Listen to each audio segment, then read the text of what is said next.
Welcome to Your Thoughts, Your Reality with Michael Cole, the podcast that shines a compassionate light on the journey of veterans battling through life's challenges. Michael is a dual elite certified neuroencoding specialist in coaching and keynote training presentations, dedicated to guiding military veterans as they navigate the intricate pathways of post-deployment life. Join him as we delve into the profound realm of neuroencoding science, empowering these brave individuals to conquer universal battles, procrastination, self-doubt, fear, and more. Together, let's uncover the strength within you to re-engage with families and society, forging a new path forward. Hello, hello, hello. Today we have a super special guest, Diana Parra. We were talking for, 30 minutes and had all these great conversations. So I think we're just done. Welcome, Diana. So Diana is a transformational coach, certified dual elite neuroencoding specialist, a licensed brain health trainer, certified behavioral consultant, certified grief educator, and I think I could go on the whole show. So super, super excited to have you on. Trauma is one of those very near and dear things that we have to deal with as humans, but especially as military veterans. So really looking to pick your brain and get some insights and so on. But before we dive back in, why don't you tell us a little bit about yourself? Yeah, absolutely. And thank you so much for having me on your show, Michael. I'm excited to be here. So yes, I'm a transformational coach and all the other things that Michael said. And I work mostly with women, and I help them to release the past, regain their confidence, and redefine their identity so they can let go of the past and basically create the life that they love. Fantastic. And the work you do is so needed, for civilians as well as obviously military. So happy to have you on. And again, gonna pick that amazing brain of yours. So if you will, why don't you tell us a little bit about your journey to becoming a grief educator? Sure. So I had, I've experienced loss myself. Years ago, I had 4 miscarriages. And then I also experienced some health challenges. So it's kind of loss of your health. And I felt stuck. I got stuck, and I got to the point where my life wasn't moving forward. I, was depressed and just felt like not good enough, like a failure, unworthy, all those things. And so, I started doing my own work, and eventually I heard about this grief education certification and got really curious about it. Because what I was finding, with some of my clients, especially the women, is that they were stuck because they had some unprocessed grief. And so that was my case, I learned. And so through this certification, I just learned tons about grief and the process of grief and how to help people through grief. And it helped me. And now I can help my clients. And I'm very passionate now about educating people about grief, because there's a lot of stuff that we don't know about grief, right? In the process of grief, because we're not taught. And I mean, think about it. Most people don't want to talk about death, dying, grief, right? Those are subjects that we tend to avoid. And And so a lot of times, especially with veterans that I found, and it's everybody, especially like go back to your grandparents, the things that they went through, and they didn't talk about the bad stuff. They just buried it, right? Mm-hmm. And veterans, do the same thing, and not all. So please understand, I'm not doing a blanket statement here, but they they don't know how to process it. So they do the same thing. And a lot of veterans, especially back in my father's era, et cetera, they just buried it and didn't know how to deal with it. So the more that this work comes out and the amazing stuff you're doing, God bless you, lady. You're going to help so many, and have already. Yeah. Thank you. Yeah. And and it's a passion of mine, because I've learned so much myself, and things that I didn't know, so I know most people don't know those things. Yeah, Yeah. absolutely. So I've got a billion questions. A billion. We need 3 days. So if you can, where do we start? Why don't we maybe talk about the stages of grief? I think that would be a great place to start. Yeah, absolutely. So there are 5 stages to grief. Those are like the, the books based on books, and Elizabeth Kubler-Ross is the woman who, wrote about the 5 stages of grief. So they're denial, anger, bargaining, depression, and acceptance is the 5th one. Now, recently, my mentor, the one I did the grief education program with, he worked closely with Elizabeth Kubler-Ross, and he recently wrote the 6th stage, which I love, and it's finding meaning. Right? So there you go. Those are the 6 stages. Fantastic. Yeah. So do you want to go into each one of those a little bit? Just to explain? Yeah, sure.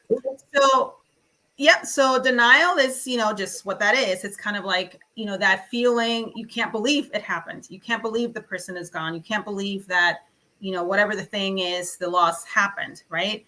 And then the next one is anger. You get angry, right, about what happened, about the loss. Then we have bargaining, which is, can show up in different ways. But one of the ways is, if I had done X, then that wouldn't have happened. If I had been there, if I had not, told the person to go there or do this, right?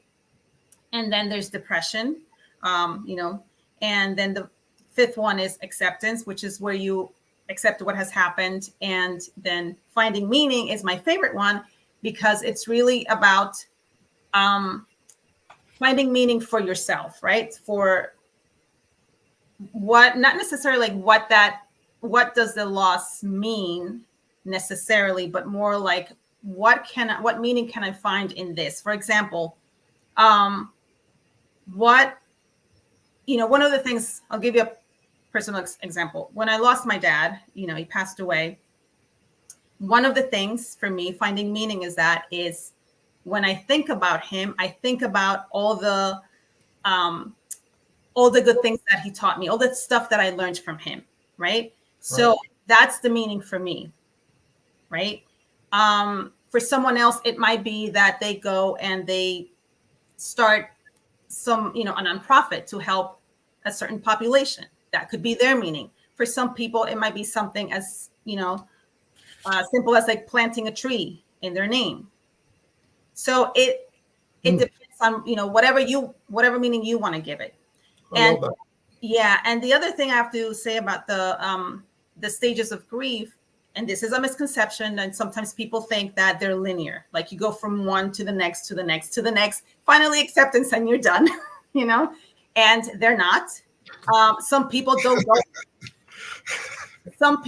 go through all of them. They skip around. Some people kind of go back to, one that they've already been through. So it's not a linear process, and grief, what I was saying to you before we started is that it's a personal journey. There is no specific timeline. There is no right or wrong way to do grief. It's very personal. So some people will depending on it, it'll be 15 seconds. Some people will be 15 months. It really just depends. So, and I know we started talking about this, but I think it'd be a great thing to talk about again for everybody else to hear as well, is when is enough? And I know it's very personal. Give me some thoughts. Yeah. And that's, that can be a tricky thing because it is a personal thing. Now, one thing that I learned about grief is that, after 3 months, you're not going to say, well, they should be over their grief and moving on, with life, right? And dating again or getting married, they're done grieving the loss of their spouse, move on, right? But if we're talking about something like past 2 years, again, and it also depends on the event, the loss. Now, if we have a traumatic loss, that's different, right? Because now we have the complication or the added thing of the trauma. Right. But again, it depends on the person. And, with my clients, I kind of, they kind of know when they're kind of getting stuck, if they're processing their grief, like without any other added, thing like trauma or anything like that, because they'll start to feel stuck. I mean, that's what happened to me after, the miscarriages and all that. And so they kind of start to feel like I should kind of be, not necessarily, I don't want to say over it, but like starting to move forward. And I can't. I want to, but I can't. Right.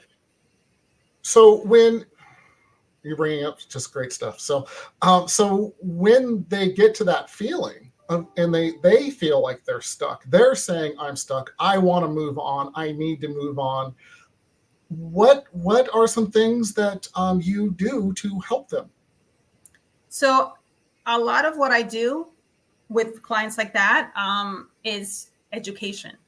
It's really grief education. It's letting them know that the way they feel is normal. What they're feeling is normal. They're not doing anything wrong. And instead helping them to process, a little bit more of the grief, and helping them in getting, unstuck. Because a lot of times when they get stuck, it's because there's unprocessed grief, right? And what I mean by unprocessed grief is, think about it. Most people or people nobody wants to feel bad, right? Nobody wants to feel pain. And so when we experience some kind of loss, that's what we feel, right? It's normal. There's pain. And so a lot of times we want to avoid feeling the pain. And so we want to move not through it, but around it. And instead we look towards like distractions. And, for me, I'll give you my example. After I had the miscarriages, I didn't really process my grief, and I jumped right back into life. I wanted to get distracted. I didn't want to think about it. I didn't want to feel the pain because it's overwhelming. It can be. Right. And so what happens is, we push it down, push it down. And there's only so much of that we can do before our body will say enough. And what does that look like when your body's saying enough? Well, in my case, I got sick. It can also be, it's our body and or also our mental health. We start getting depressed. We start feeling like, we don't want to do anything. We lose our joy for, living, for life, Yeah. Yeah. And I've found that as well, that a lot of people, they start getting sick, they, the disease starts showing up that otherwise healthy person, those kinds of things as well. So excellent.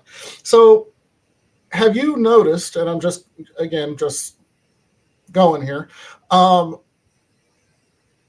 No, let me ask this a different way. So when you see someone that is depressed,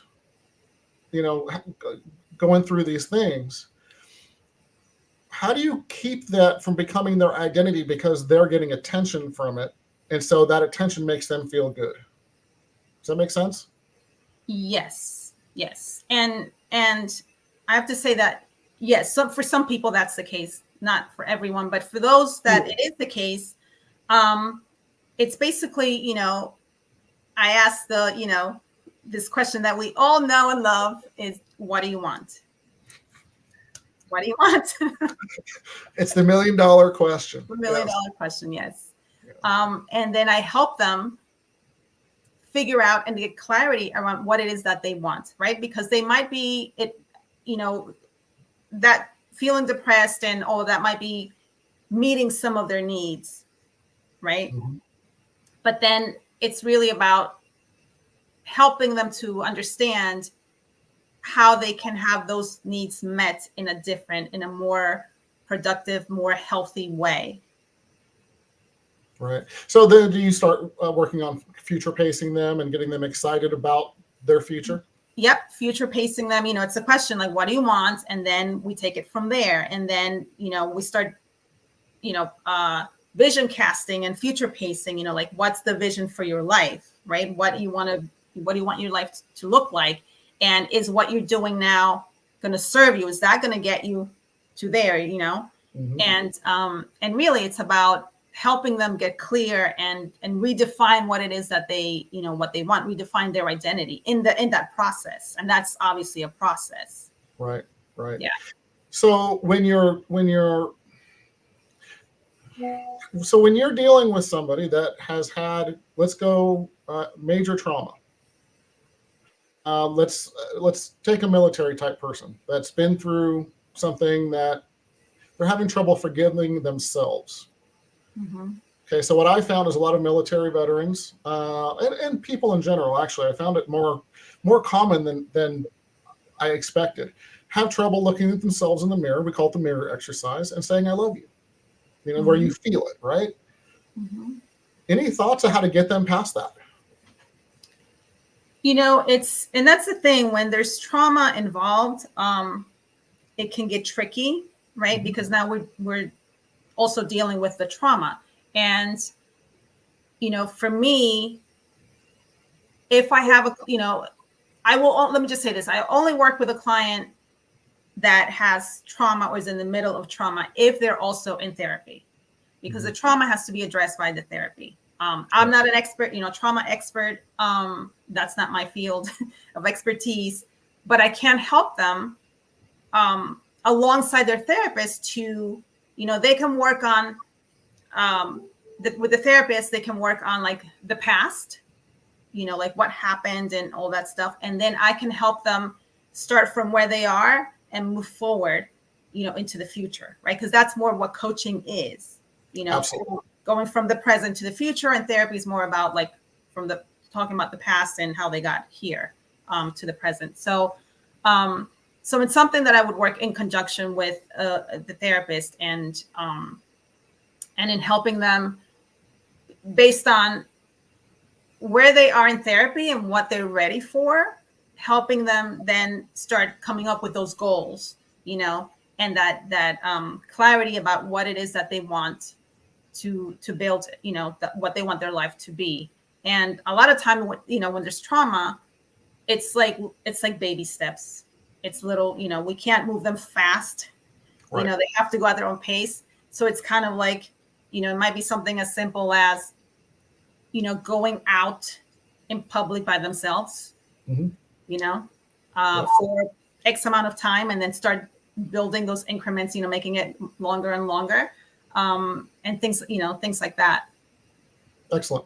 Yeah, I the baby steps is a good point there. I think it has to be, especially when it's, in that trauma. And I just want to say something. I think it's amazing that you work with therapists in conjunction, because it's just going to help people just get further faster for sure. So thank you for doing that. And it's awesome that you found therapists that are good with that. And that's even cooler. And I know, in the Neuroencoding Institute, we have people that are both and that kind of thing. Yeah. But I think it's just fantastic.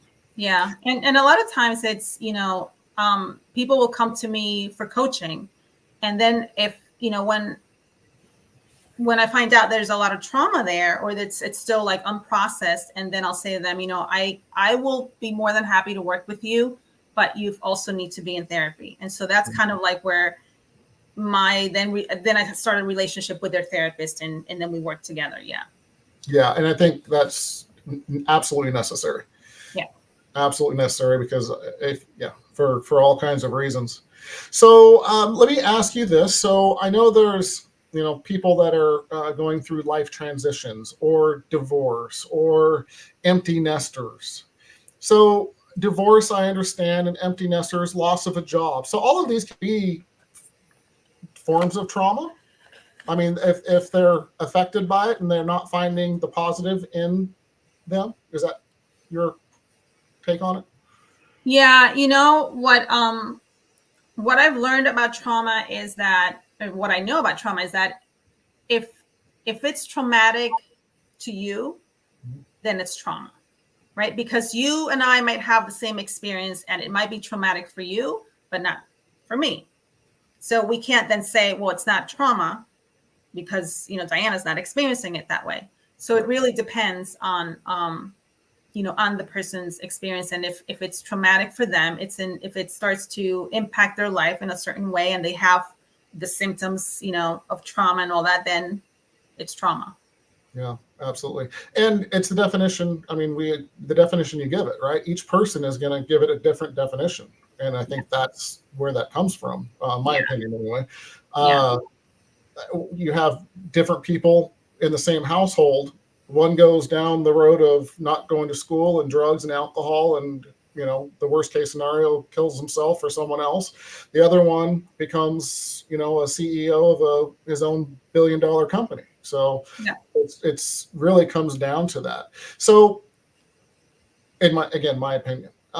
So do you see patterns between the way people give definitions? And I know everybody listening here, I'm throwing Diana some hard ones, okay? This is not, this is deep, okay? This is not just simple questions and answers here. I mean, they're not easy to answer. So Diana, thank you. And feel free to say I'm done with you at any minute. But I think they're, we have you on here, and I think it's important to get this kind of out there. Do you, so please, again, say it anytime. I'm done with you. But if you're good, please continue. Do you see patterns between those two different realms in the way people go?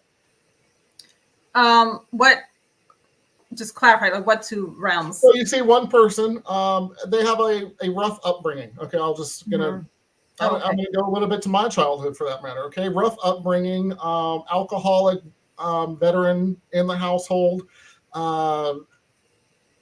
broke up the family, and I'm not talking about my father, just to clarify. So one group or one sibling goes and runs away and ends up on heroin and all of these horrible things, and you have another one that goes through very similar things and builds a multi-million-dollar a year business. Mm-hmm. They take different roads. I'm curious if you have seen patterns between, with working with different people with trauma specifically. Right. Besides the definition they give it, have you seen different patterns? I can't say that I've seen, patterns because I'm hesitant to say anything, to kind of answer that question, because I feel like in order for me to say there's a pattern or that I see a pattern, I would have to have worked with a large number of people. Do you know what I mean? Like that. Sure. What I will say is that I know what you're, referring to, where two people, from the same household and they deal or cope with, the situation in different ways. I think that's probably more about their resiliency, how resilient they are. And maybe throw in there some, personality, traits and how they cope, more like their coping mechanism, that's again, like you said, my opinion. No, I'm being careful, and I appreciate you doing the same. I mean, you would need to work with those people specifically to give a professional analysis, I would think. But I was just curious if you've seen, certain patterns. But it seems like, hi, Aunt Shirley, by the way. Sorry, she shouted out. I had to say hi back. Hi. So, I was just curious if in your work, you've seen any kinds of those kind of pattern things. And I think what I've seen, and again, everybody is different. I'm going to be very careful as you were, but I've seen just resourcefulness and the definition of what they went through, because you'll see one person say, feel broken and go down that route. And you'll see another one saying, and I think what it is they're learning from it. And they're saying, I'm not going to be the same. This pattern changes here. My family is not going to be this. And so they take that different energy from it. Yeah. That makes sense. Yeah. Okay. I'm just winging it. Thank you, though. Thank you. So I didn't tell you we're going to do this. You ready for another one? Oh, no. No. So we're getting close to the end here. So Diana, first of all, you've been absolutely amazing, and thank you for going through this stuff. It is a very, very hard subject that, like you said in the beginning, most people don't want to deal with it and don't want to talk about it. But how much better is it when you do, right? Yeah. How much better is it when you do? So how do people get a hold of Diana Parra? So you can visit my website at dianaparrainternational.com, and you can connect with me on Instagram, dianaparra888. That's my Instagram handle, and you can also find me on Facebook. Fantastic. And just so everybody knows, I've been saying it wrong the whole time. It's Parra. Yes. I apologize for that. It's fine. I just thought I had it. Huh. So here's the part that I didn't tell you about is I always ask for 3 tips for people, and again, I like to specify veterans and or their families, and everybody, the veterans' families, and I speak from personal experience here, not just from my father, but another vet that moved in to our household that I was just talking about later. We all deal with this stuff differently, and as not just the veterans but their families, 3 tips to help with trauma, or how to deal with it if you feel like you're going down that route, even to circumvent it, something like that. Yeah, I would say I would start with, I'll leave like what I consider the most important one for last. But the first one I would say is to take care of yourself, as in take care of like your health, like take care of like what you eat, drink plenty of water, and get plenty of sleep. The second one would be to try, and I know this is a difficult one, a challenging one, but try not to be hard on yourself and feel like guilty for feeling the way you feel or for being where you're at. And then the third one is what I think is the most important one, is to seek professional help, and whether that's a therapist, a coach, or reach out to someone, start there so that you can get the support that you need. Absolutely fantastic. Yeah, especially that last one. They're all good, but especially that last one. We know that our veterans, they need that camaraderie, and when they start to pull back, that's when the problems, and not just veterans, but their families and humans in general. Mm-hmm.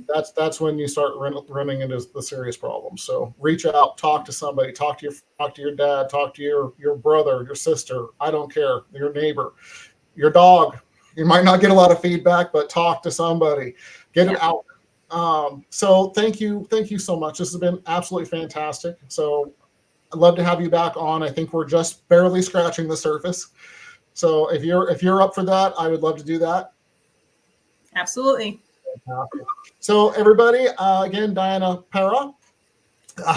On the top right-hand corner of your screen there, you see a blue QR code. There are all kinds of resources. Again, books I've written for veterans and their families. There are, coaching and trainings and all kinds of stuff. Reach out, contact somebody. If you're struggling, please reach out. Just like Diana just said, it's super important. So I again want to thank you, Diana. I say this every time. I'm going to continue to say it probably every time, but as humans, time is the most precious resource we have. We do not get it back. Thank you so much for spending this 30 minutes here and 30 minutes off camera with me. You've been absolutely fantastic. I appreciate it, my friend. Oh, thank you so much. All right. So everybody, thank you for joining us, and we are out of here. Thank you for joining us on another insightful journey of Your Thoughts, Your Reality podcast with your host, Michael Cole.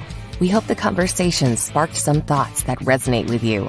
To dive deeper into empowering your thoughts and enhancing your reality, visit empowerperformancestrategies.com. Remember, your thoughts shape your reality, so make them count. Until next time, stay inspired and keep creating the reality you desire. Catch you on the next episode.